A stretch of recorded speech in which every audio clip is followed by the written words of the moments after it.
நம்முடைய பிதாவாகிய கடவுளாலும் குமாரனாகிய இயேசு கிறிஸ்துவினாலும் என்றும் நம்மோடு இருக்கின்ற பரிசுத்த ஆவியானவராலும் உங்களுக்கு கிருபையும் சமாதானமும் உண்டாவதாக.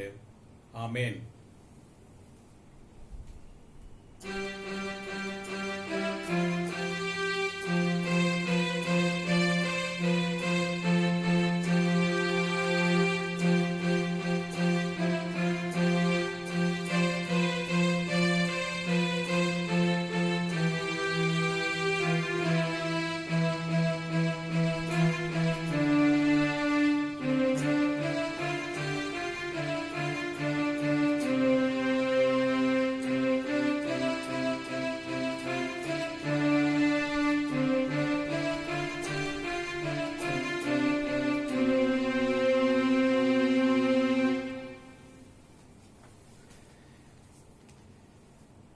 கர்த்தருக்குள் பிரியமானவர்களே, உங்கள் யாவரையும் ஆண்டவராகிய இயேசு கிறிஸ்துவின் இனிய நாமத்தினாலே வாழ்த்து என்னுடைய ஸ்தோத்திரத்தை நான் தெரிவித்துக் கொள்கிறேன். மீண்டுமாக இந்த காணொலியின் வழியாக உங்களை சந்திப்பதில் நான் மகிழ்ச்சி அடைகின்றேன். இன்று திருச்சபைக்கு ஒரு விசேஷமான நாள், பெந்தேகோஸ்தே திருநாள் என்று சொல்லி இந்த நாளை நாம் அனுசரிக்க அழைக்கப்படுகின்றோம். பரிசுத்த ஆவியானவர் நமக்கு அருளப்பட்ட அந்த நாளை பெந்தேகோஸ்தே திருநாள் என்று சொல்லி நாம் அனுசரித்து ஆவியானவரை பெற நாம் அழைக்கப்படுகின்றோம்.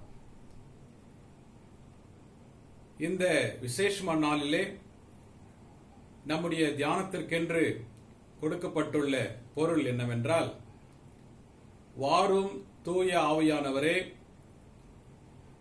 இந்த முழு படைப்பையும் உருமாற்றம் செய்யும். Come Holi spirit and transform the entire creation என்று சொல்லி நாம் தியானிக்க அழைக்கப்படுகிறோம். இன்றைய தலைப்பு ஒரு ஜெபமாக அமைந்துள்ளது. வாரும் பரிசுத்த ஆவியானவரே, இந்த முழு படைப்பையும் உருமாற்றம் செய்யும் என்று சொல்வது ஒரு ஜெபமாக கருதப்படுகின்றது.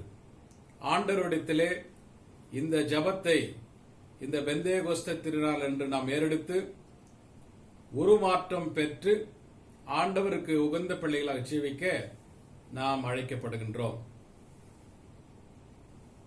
தூய்மை என்பது இந்நாட்களில் நாம் பேசப்படுகின்ற ஒரு முக்கியமான சொல்லாக அமைந்திருக்கிறது. ஊரடங்கால் உலகம் முழுவதும் அநேக நிலைகளிலே அமைதி, தூய்மை என்று சொல்லி நம்மாலே புரிந்து கொள்ள முடிகின்றது. இந்த கொரோனா வைரஸினால் இந்த முழு படைப்பும் அமைதி நிலையை பெற்றிருக்கிறது என்று சொல்லி பொதுவான கருத்தை நாம் பார்க்கின்றோம். இந்த நிலையில் இருக்கிற நமக்கு பரிசுத்த ஆவியானவர் உருமாற்றம் செய்கிறவர், அவர் தூய ஆவியானவர் நமக்குள்ளே வந்து மாற்றங்களை உண்டு பண்ணுகிறவர் என்று சொல்லி விசுவாசத்தோடு ஏற்றுக்கொண்டு பரிசுத்த ஆவியானவரை உள்வாங்கி அவருக்கு சாட்சியுள்ள பிள்ளைகளாக நாம் ஜீவிக்க அழைக்கப்படுகின்றோம். திருச்சபையின் வரலாற்றிலே பெந்தேகோஸ்தே திருநாள் என்பது ஒரு சிறப்புக்குரிய நாள். பரிசுத்த ஆவியானவர் இந்த மண்ணின் மீது மக்களோடு இணைந்து அவர்களை ஆற்றல் படுத்திய ஒரு திருநாளை இது குறிக்கின்றது. பிதாவாகிய கடவுள் சொன்னவண்ணமாக ஆவியானவரை மாம்சமான யாவரும் மேல ஊற்றுவேன் என்கின்ற தீர்க்கதரிசன வசனம் நிறைவேறுகிற வண்ணமாக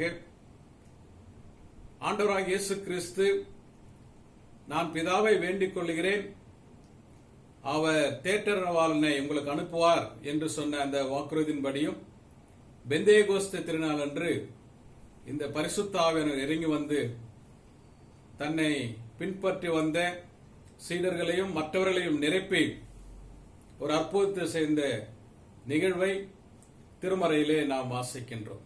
ஆகவே திருத்துவ கடவுளை விசுவாசிக்கிற நமக்கு பெந்தேகோஸ்தே திருநாள் என்பது ஒரு சிறப்புக்குரிய நாள். பரிசுத்த ஆவியானவரை நாம் பெற்று திருச்சபையை உருவாக்கிய அந்த திருநாளை நாம் நினைவு கூர்ந்து ஆண்டவருக்கு நன்றி செலுத்த நாம் கடமைப்பட்டிருக்கிறோம். இந்த சிறப்பான நாளிலே நம்முடைய தியானத்திற்கென்று கொடுக்கப்பட்டுள்ள திருமறை பகுதிகளின் அடிப்படையில் உங்களோடு 3 முக்கியமான கருத்துக்களை பகிர்ந்து கொள்ள நான் விரும்புகின்றேன். பரிசுத்த ஆவியானவர் நம்மிடத்திலே வரும்போது நாம் பெறுகின்ற அனுபவங்களை குறித்து இந்த வேத வசனங்கள் நமக்கு தெளிவுபடுத்துகின்றது. அப்படி பார்க்கும்போது 3 முக்கியமான குறிப்புகள். 1 சாங்டிட்டி, 2 யூனிட்டி, 3வது லிபர்ட்டி. தூய்மை, ஒற்றுமை, விடுதலை என்கின்ற 3 குறிப்புகளை உங்களோடு நான் பகிர்ந்து கொள்ள விரும்புகின்றேன். முதலாவதாக நாம் பார்க்கும்போது சாங்டிட்டி, உள்ளத்தின் தூய்மை. பரிசுத்த ஆவியானவர் வருவதற்கு இந்த தூய்மையை நாம் தரித்துக் கொள்ள அழைக்கப்படுகிறோம். தூய்மை எங்க இருக்கிறதோ அங்கே ஆவியானவர் வந்து தங்குகிறார். இந்த நாளுக்கென்று குறிக்கப்பட்டுள்ள பழைய ஏற்பாட்டின் வேத பகுதி நாம் படிக்கும் போது எசேக்கியேல் தீர்க்கதரிசன புத்தகம் 36ஆம் அதிகாரம் வசனங்கள் 25, 26 நாம் வாசிக்கும் போது இப்படியாக சொல்லப்படுகின்றது. அப்பொழுது நான் உங்கள் மேல் சுத்தமான ஜலம் தெளிப்பேன். நான் உங்களுடைய எல்லா அசுத்தங்களையும் உங்களுடைய எல்லா நரகலான விக்கிரகங்களையும் நீக்கி உங்களை சுத்தமாக்குவேன். நீங்கள் சுத்தமாவீர்கள். உங்களுக்கு நவமான இருதயத்தை கொடுத்து உங்கள் உள்ளத்திலே புதிதான ஆவியை கட்டளையிட்டு கல்லான இருதயத்தை உங்கள் மாம்சத்திலிருந்து எடுத்து போட்டு சதையான இருதயத்தை உங்களுக்கு கொடுப்பேன் என்று எசேக்கியேல் தீர்க்கதரிசனம் மூலமாக உரைத்த ஆண்டவருடைய வாக்குத்தத்தத்தை இங்கே நாம் பார்க்கின்றோம். தூய ஆவியானவர் வரும்போது நமக்குள்ளே ஒரு புதுமை, ஒரு புதிய மாற்றம், புதிய அனுபவம். கல்லான இருதயத்தை அவர் எடுத்து சதையான இருதயத்தை நமக்கு கொடுத்து ஆவியானவர் ஆளுகை செய்கின்ற ஒரு நிலையை நாம் பெறுகிறோம் என்று சொல்லி இங்கே சொல்லப்படுவதை நாம் பார்க்கிறோம். ஆகவே தனிப்பட்ட வாழ்க்கையிலே இந்த தூய்மை என்பது ரொம்ப முக்கியம். சுத்தத்தை நாம் தரித்துக் கொண்டு பாவ அழிக்கை நீக்கி பரிசுத்த ஆவியானவருக்கு இடம் கொடுத்து அவரை பற்றி வாழ்வதே சிறந்தது என்று சொல்லி முதல் கருத்தை நாம் பார்க்கின்றோம். இரண்டாவதாக நாம் பார்க்கும்போது யூனிட்டி, ஒற்றுமை. இந்த நாளுக்கென்று குறிக்கப்பட்டுள்ள 2ஆம் வேத பகுதி அப்போஸ்தலர் நடவடிக்கைகள் 2ஆம் அதிகாரம் முதல் 2 வசனம் நாம் படிக்கும் போது, பெந்தேகோஸ்தே என்னும் நாள் வந்தபோது அவர்கள் எல்லாரும் ஒருமனப்பட்டு ஓரிடத்திலே வந்திருந்தார்கள். அப்பொழுது பலத்த காற்று அடிக்கிற முழக்கம் போல வானத்திலிருந்து சடிதியாய் ஒரு முழக்கம் உண்டாகி அவர்கள் உட்கார்ந்திருந்த வீடு முழுவதையும் நிரப்பெற்று ஆவியானவர் இறங்கி வந்து அவர்களை நிரப்பி அவர்களை பலப்படுத்திய விதத்தை இங்கே நாம் பார்க்கின்றோம். 4ஆம் வசனத்தை படிக்கும் போது அவர்கள் எல்லாரும் பரிசுத்த ஆவியினால் நிரப்பப்பட்டு ஆவியானவர் தங்களுக்கு தந்தரின வரத்தின்படியே வெவ்வேறு பாஷைகளிலே பேசத் தொடங்கினார்கள். பல தேசத்தை சேர்ந்த மக்கள், பற்பல பாஷைகளை பேசுகின்றவர்கள், பல கலாச்சாரங்களை உடையவர்கள் ஒன்று கூடி ஒற்றுமையை கொண்டாடி கர்த்தருக்கென்று காத்திருக்கின்ற வேளையில் பரிசுத்த ஆவியானவர் மீது இறங்கி அவர்கள் நிரப்பிய விதத்தை இங்கே நாம் படிக்கின்றோம்.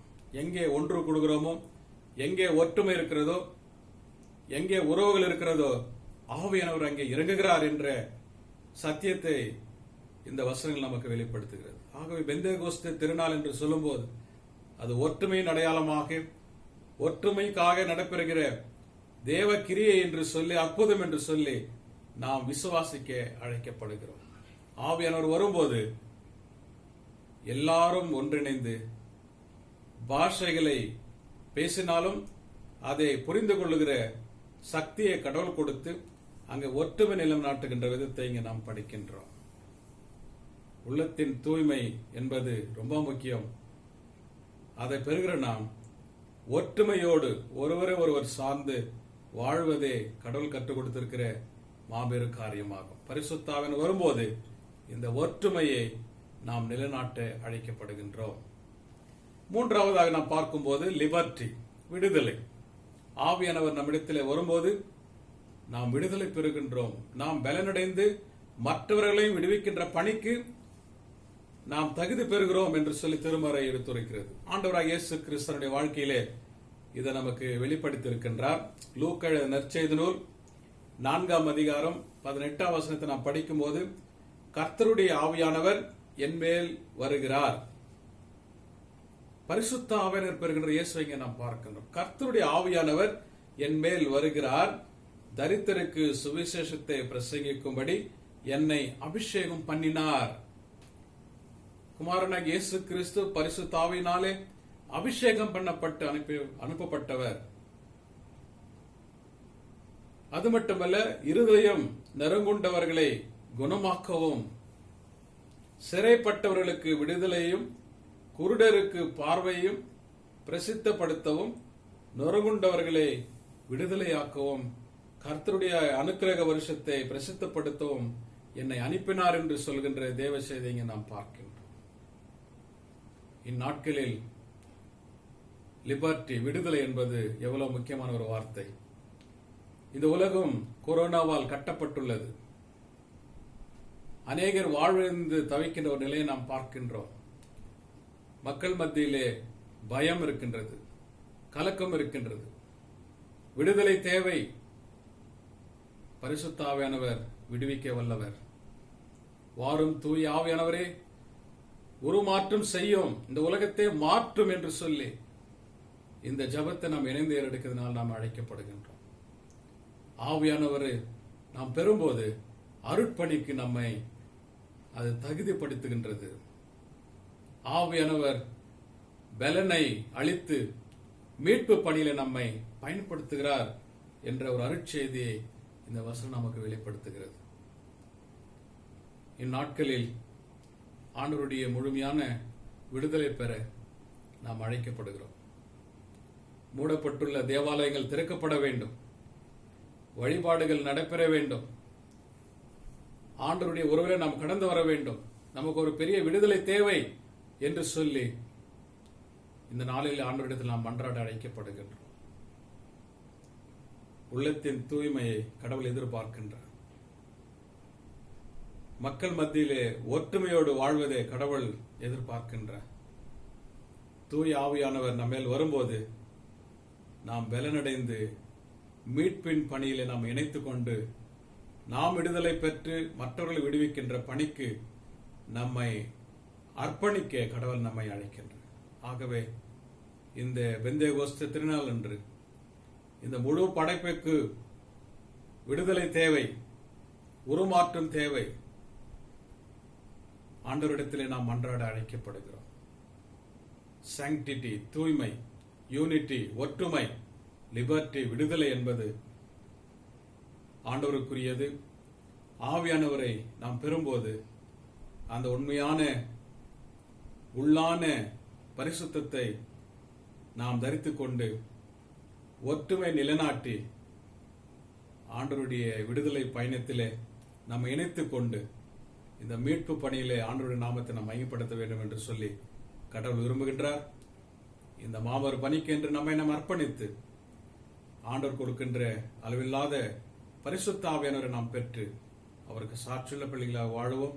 இப்படி செய்ய எல்லாவல் இறைவன் நமக்கு உதவி செய்து நம்மை வழிநடத்துவாராக. ஆமேன். ஜெபம் செய்வோம்.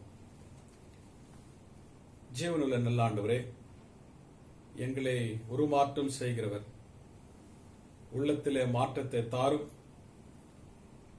உறவுகளிலே மாற்றத்தை தந்து ஒற்றுமை நிலைநாட்டும், கட்டப்பட்டிருக்கிற இந்த உலகத்தை விடுதலை ஆக்கியறலும், உமது பரிசுத்த ஆவியானவரை எங்கள் மேல் பொழிந்தருளும்.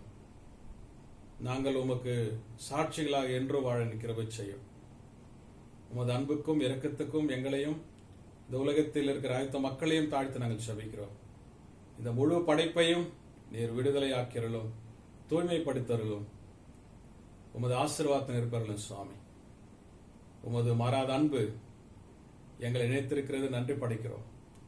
தொடர்ந்து உமக்கு சாட்சியுள்ள பிள்ளைகளாக விளங்க தேவாலயங்கள் திறக்கப்பட்டு உம்மை தொழுது கொள்ள நிற்கிற வச்சு இந்த நாளின் ஆசீர்வாதத்தை ஒவ்வொரு நீர் கட்டளையிட்டு உடைய நாமத்தை மேம்படுத்த வேண்டுமா? எங்கள் அருமை ரட்சகர் இயேசு கிறிஸ்து வழியா இந்த ஜெபத்தில் எடுக்கிறோம் பிதாவே, ஆமேன். நமது ஆண்டவராகிய இயேசு கிறிஸ்துடைய கிருபையும் பிதாவாகிய தேவனுடைய அன்பும் பரிசுத்த ஆவியானவருடைய அன்பின் ஐக்கியமும் ஆசீர்வாதம் வழிநடத்தலும் நம் அனைவரோடும் இன்றும் என்றும் சதா காலங்களிலும் நிலைத்திருப்பதாக. ஆமேன். ஸ்தோத்திரம்.